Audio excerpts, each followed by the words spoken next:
以虛擬世界嘅一個動物派對為題目，創作一件平面作品。其實喺虛擬世界呢一類嘅題目，無論 past paper 或者係模擬嘅試題都有唔少噶啦。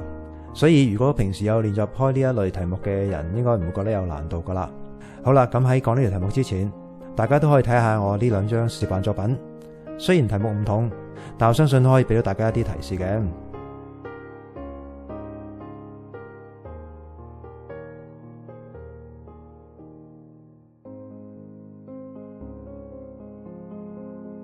好啦，我哋又翻嚟呢個題目裏面啦。虛擬世界可以參考電腦遊戲嘅設定，而動物派對就可以參考經典童話故事裏面嘅情節去改編，而故事嘅主角亦都係第一身參與，即係加入自己做主角啦。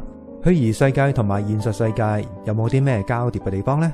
有冇啲衝突嘅地方呢？又或者有啲咩嘅聯繫咁呢？呢個動物派對有冇啲咩啟示、目的或者特別嘅呢？而特別之處又喺邊度呢？